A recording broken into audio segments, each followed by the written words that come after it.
जहाँ जहाँ रामायण का पारायण करते हैं वहाँ हनुमान जी हैं। यत्र यत्र रघुनाथ कीर्तनम तत्र तत्र कृतमस्तकांजलिं बाष्पवारि परिपूर्णलोचनं मारुतिं नमत राक्षसांतकम्। ऐसा कहा जाता है कि हनुमान जी उन चिरंजीवियों में से हैं जिनकी शक्तियां आज भी इस पृथ्वी पर हैं।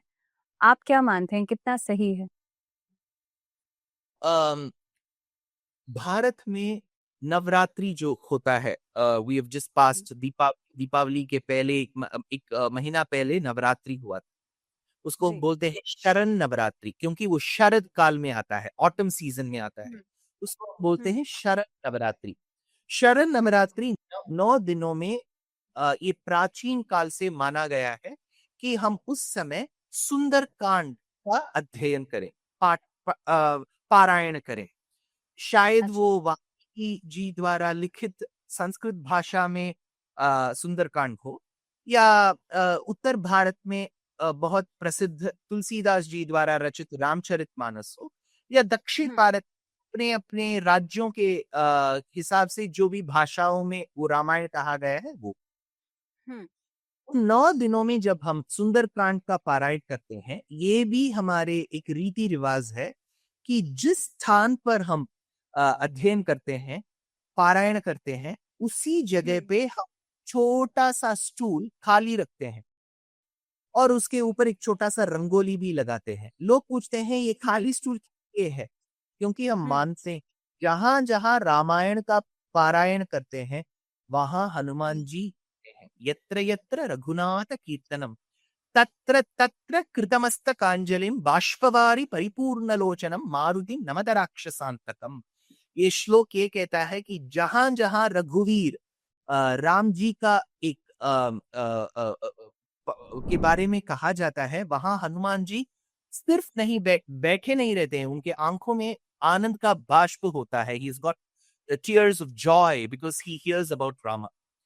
सो हुँ, जहाँ जहाँ रामायण का पारायण होता है, जहाँ भी राम जी है, वहाँ हनुमान है। पहला ये पॉइंट है। सेकंड पॉइंट, जब जी। राम अपने अवतार कार्य होने के बाद महाप्रस्थान करते हैं वैकुंठ की तरफ, तो वे हुँ, हनुमान से कहते हैं कि तुमने अपने जीवन काल में सीता और मेरे कितने लिए तुमने सेवा की। तो मैं तुम्हें हुँ, ये वरदान देता हूँ कि तुम्हें मोक्ष प्राप्त हो। तुम वैकुंठ आ जाओ, ताकि तेरा अगला जन्म न हो और वैकुंठ में सदा सर्वकाल तुम मेरे लिए कैंकर्य करते रहो, सेवा करते हुँ, रहो।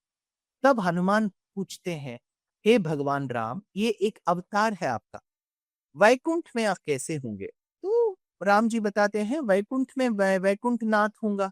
शंख, चक्र, गदा, बाणी, पीतवासा, जगतपति वैसे उस स्वरूप में होऊँगा। तब हनुमान जी पूछते हैं कि क्या वैकुंठ में रामायण का पारायण होता है क्या?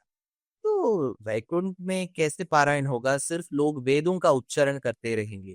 तब हुँ, हनुमान जी कहते हैं, मुझे आपके कीर्ति बताने वाले रामायण में इतना एक इंटरेस्ट है कि मैं इस भूमि को नहीं छोड़ना चाहता हूँ राम। क्योंकि इस भूमि में एक ऐसा भक्त होगा जो हर दिन रामायण का एक श्लोक पढ़ता होगा। मैं उसी के पास सदा सर्वकाल रहना चाहता हूँ। तो राम जी बोलते हैं, जब तक कलयुग का अंत आता है, तब तक हुँ, कोई रामायण का पारायण करता रहेगा और जब तक कोई रामायण पारायण करता रहेगा, तब तक तुम वही उसी जगह पे उसको सुनते रहोगे हनुमान। तो हमारे धर्म में ये माना गया है कि हम शायद आँखों से हनुमान को देख ना पाएँ। जहाँ-जहाँ राम है, जहाँ-जहाँ राम का कीर्तन होता है, वहाँ हुँ। ज़रूर हनुमान का होना अनिवार्य है और हनुमान होते ही हैं उस जगह। ये हमारा मानना है। इसका कोई मिस्टर इंडिया मूवी की तरफ से स्पेशल गॉगल्स की ज़रूरत नहीं है। हम हुँ। If we very cherished way of reciting the compendium of the Ramayana, I'm sure we can see Hanuman.